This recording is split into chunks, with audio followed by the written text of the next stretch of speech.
que a luz, ela precisa brilhar. A luz não é colocada sob qualquer objeto, mas sim sobre, para que o seu fulgor possa contagiar o ambiente, para que todos possam ser contagiados com os reflexos que saem, que emanam dessa luz. Todavia, seria arriscado, seria temeroso falar sobre Maria a partir da filosofia, a partir da psicologia, a partir da psiquiatria, a partir daquilo que nós possamos, a partir puramente da nossa razão, pensar, refletir, ainda que aprofundadamente sobre Maria. Ou seja, tudo que possamos falar de Maria a partir de nós, por certo e com muita probabilidade, pode cair por terra. Mas quando nós falamos de Maria, ou seja, de Maria Santíssima, a partir da Bíblia, a partir da palavra de Deus, o diálogo muda. O diálogo fica diferente, porque nós estamos falando a partir da palavra do nosso Senhor. E somente neste texto da palavra de Deus que lemos. Este texto é mais que suficiente para que passemos aqui uma semana refletindo sobre Maria, tanto no aspecto mariológico, ou seja, no aspecto da palavra de Deus, como também no aspecto mariano, no aspecto devocional. E quando nós lemos esse versículo, Maria perguntando como se dará isso, e o arcanjo diz: o Espírito Santo virá sobre ti, a sombra do Onipotente te cobrirá, e aquele que vai nascer de ti será santo, filho do Altíssimo. Isso faz nos lembrar muitas coisas. Isso faz nos pensar, queridos irmãos e queridas irmãs, na Arca da Aliança, o lugar mais sagrado, o lugar mais santo que havia dentro do santuário peregrino, como também dentro do templo de Salomão. Nós podemos com toda razão dizer que Maria é a mulher da glória, é a Míriam do Shekinah, é a Míriam da glória do Senhor, porque 3 vezes de forma grande nós vemos a glória do Senhor se manifestar. Quando Deus entregou as tábuas da lei a Moisés no Monte Horebe, esta mesma terminologia nós vamos encontrar lá. A sombra do Senhor se manifestou sobre o monte, e ele fumegava a tal ponto que ninguém podia chegar perto do monte, que morreria. Segundo momento, quando foi erguido o santuário do deserto, onde lá estava a Arca da Aliança, com 3 coisas: as tábuas da lei, 2 litros de maná e o bastão do sumo sacerdote Arão. Quando foi feita aquela dedicação do santuário, a glória do Senhor se derramou sobre aquela congregação, sobre a arca da aliança de tal forma, e aquela glória do Senhor tomou conta de todo o santuário, e ninguém pôde ficar lá dentro. Terceiro lugar, quando Salomão edificou o templo do Senhor, quando foi transportada a arca da aliança para o templo,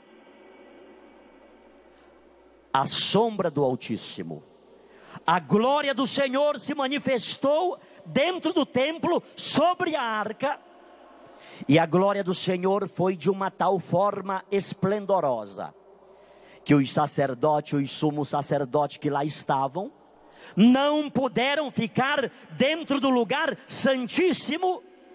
Era santíssimo, não na terminologia que temos hoje, o santíssimo dentro do sacrário. O santíssimo era o espaço separado por uma cortina, que separava o lugar santíssimo do lugar santo. E ninguém pôde ficar dentro do templo. Ninguém mais pôde oferecer sacrifício, porque a sombra do Altíssimo tomou conta daquele lugar, e a glória do Senhor estava manifestada evidentemente no templo de Salomão.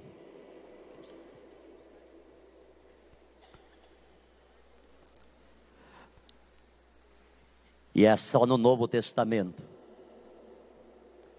na anunciação do anjo a Maria, que nós vamos encontrar esta glória do Senhor se manifestando novamente. Como acontecerá isto? O Espírito Santo virá sobre ti, a sombra do Onipotente te cobrirá, aquele que vai nascer de ti é santo e será chamado Filho do Altíssimo. Ou seja, as três teofanias do Velho Testamento acontecem sobre Maria. E eis a razão de os padres da igreja, e eis a razão de o Concílio Vaticano II, e eis a razão que muitos são os teólogos que não hesitam em dizer que Maria, ela é a arca da nova e eterna aliança, porque a glória da antiga aliança, de forma mais plena, repousa sobre ela. E já os padres apostólicos, eles vão dizer para nós que em Maria, esta arca se consolida de forma mais cristalina, porque dentro dela, não de forma figurada, não de forma alegórica, está de maneira viva, evidente, clara e palpável o que figuradamente havia na arca da antiga aliança. O que era que havia na antiga aliança? As tábuas da lei. Em Maria não estavam as tábuas da lei, mas estava a própria palavra de Deus, Jesus Cristo, como lemos em São João: no princípio era o verbo, no princípio era a palavra estava com Deus e a palavra era Deus. Dentro de Maria também estava o paradoxo ou paralelo da arca antiga. Na arca antiga havia 2 litros de maná, o alimento que sustentou o povo no deserto por 40 anos. Nós não podemos excluir Maria da nossa espiritualidade, da nossa devoção, porque dentro dela não estava 2 litros de maná apenas, dizendo uma quantidade limitada, mas está o próprio Jesus Cristo, o pão vivo descido do céu, a Eucaristia que alimenta a caminhada de todo cristão.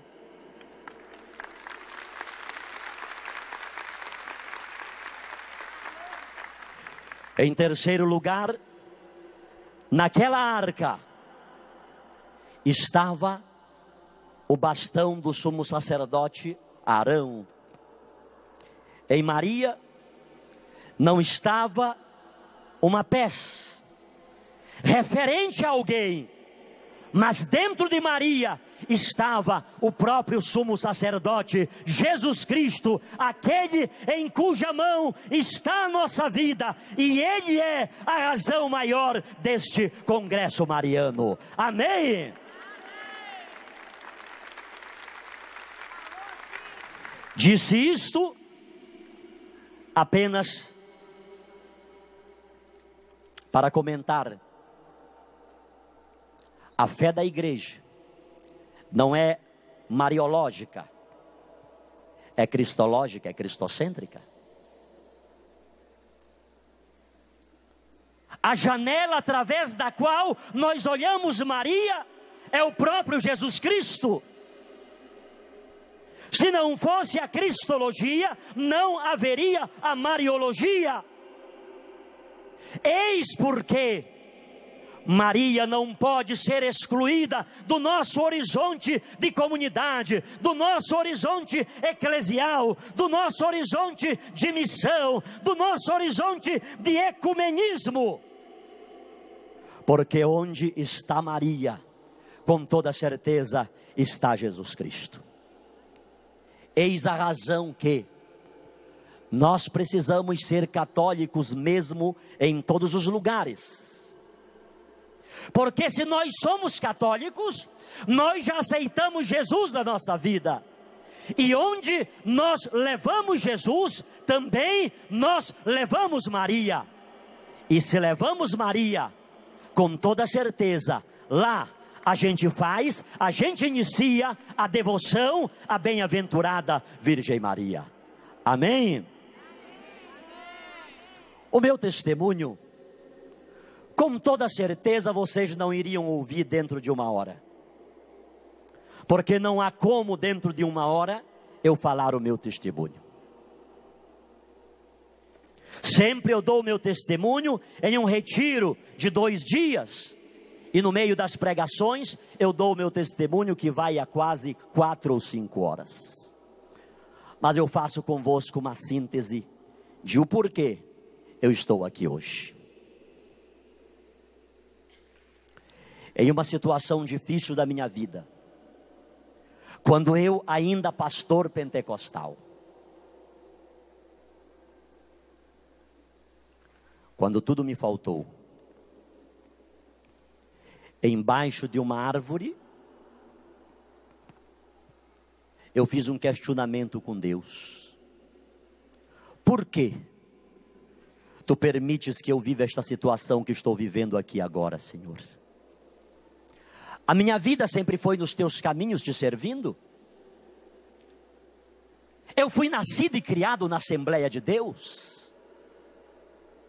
Foi lá que minha mãe também nasceu e criou-se. Eu não brinquei bola porque era pecado. Eu não brinquei de peteca, peão, pipa porque tudo era pecado. Desde 8 anos que faço pregação em grupos de crianças. Eu tinha 10 anos e os pastores levavam-me para muitas cidades para que as multidões vissem me pregar. Eu aprendi a ler na Bíblia. Minha mãe, professora Elza, soletrando as letras, as sílabas, compondo as palavras. Desde criança eu aprendi que a igreja católica era a Babilônia do Apocalipse, que os católicos adoravam imagens, que o Papa era o anticristo, o falso profeta. Desde criança eu aprendi que a Bíblia dos católicos não tinha valor, porque na Bíblia católica havia livros apócrifos. Não se entendia que esses 7 livros e fragmentos de Esther e de Daniel são livros ou porções deuterocanônicas, deutero de segundo, que junto com os protocanônicos, proto de primeiro, formam o cano da Sagrada Escritura. Essa foi a minha criação. Essa foi a minha infância. Por que, Senhor? Se a minha vida sempre foi nos teus caminhos, tu permite agora que eu viva uma situação dessa. E no meio dessa oração de desabafo e desafiadora, de murmuração, eu estava de cabeça baixa, com a mão direita escorado naquela árvore. De repente eu começo a sentir uma alegria dentro de mim. De repente começo a sentir uma paz, uma tranquilidade, uma suavidade. E quando eu levanto a cabeça, a uma distância de uns 4 metros de mim aproximadamente, estava uma mulher mais alta que eu, morena, cabelos longos, com uma roupa branca. Simplesmente de onde ela estava, ela disse para mim: não se preocupe, tudo será resolvido. Aproximou-se do pastor Sidnei de Alencar, pegou em minha mão direita e passou pelo meu lado esquerdo, como que indo para trás de mim. Imediatamente virei-me na direção em que ela havia ido, e simplesmente lá não tinha mais ninguém. Pastor pentecostal. Caí ajoelhado, com as mãos erguidas, dando glória a Deus, aleluia, glorificando ao Senhor, falando em línguas estranhas, convicto de que, naquele momento, que eu achei que tudo me havia faltado, Deus enviou até o pastor Sidnei de Alencar um anjo, na aparência, na forma de uma mulher.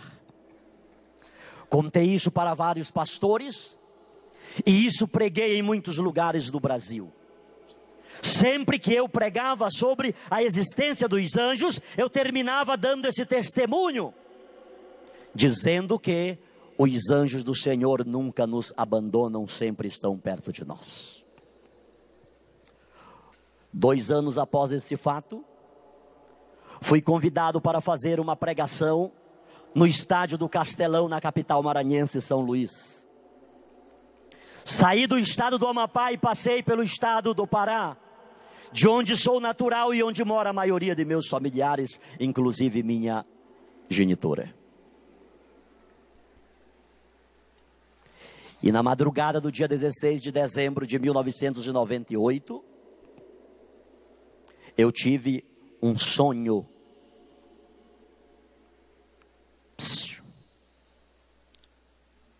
Eu não tinha me tornado católico. O que tinha acontecido com o pastor Sidnei, Deus enviou um anjo, na aparência, na forma, no aspecto de uma mulher, e nada mais que isto. Na madrugada do dia 16 de dezembro de 98, na cidade de Santa Isabel, na casa do meu sogro, eu tive um sonho. Naquele sonho eu estava olhando uma imagem católica, que depois fui saber tratar-se ser a imagem de Santa Isabel de Portugal, que é padroeira da cidade de Santa Isabel. Aquela imagem está sobre uma pilastra de uns 4 ou 5 metros na entrada da cidade de Santa Isabel. E de repente, como que flutuando ao lado daquela imagem, aparece aquela mesma mulher que havia aparecido-me embaixo da árvore há quase 2 anos, a partir daquela data de 16 de dezembro de 98. A mesma pessoa, aquela roupa branca, aquele cabelo longo, morena. E naquele sonho, ela disse-me o seguinte: eu te escolhi, não temas. Tu converterás multidões antes do grande acontecimento. Encontrarás um que tudo te explicará. Muitas lutas enfrentarás, mas terás a vitória. O que tu queres, não te preocupes, tudo será resolvido. Acordei às 3 horas da madrugada. E a minha esposa incentivou-me a escrever essas palavras diante da tensão que eu fiquei. E como eu não consegui mais dormir, ela disse: por que você não ora, que Deus vai lhe dar uma resposta. 2 dias após isso, eu iria pregar para milhares de pessoas em um estádio. Ajoelhei ao lado da cama e comecei a chorar diante de Deus, pedindo-lhe um discernimento. O que seria aquilo? Por quê? Porque naquele momento eu tive uma certeza. Não era um anjo de Deus, era algo do demônio. Porque se fosse um anjo de Deus, jamais apareceria ao lado de uma imagem católica, coisa que eu detestava. E por que eu detestava? Porque até então eu fixava-me naqueles versículos bíblicos proibitivos de fazer imagens. E eu não contextualizava de forma sólida aqueles textos, até porque era conveniente que eu não os solidificasse, porque aquilo era um cavalo de batalha contra os católicos. Quando chegava naqueles textos que Deus manda fazer imagens, com a mesma precisão de quando proíbe-as, aí eu dava uma interpretação literal, alegórica, fantasiosa. Mas quando eu lia não farás imagens, eu então interpretava ao pé da letra, de maneira fundamentalista. E aqueles muitos versículos que Deus manda fazer, eu então interpretava de maneira superficial. Não pode ser um anjo de Deus. Porque um anjo de Deus já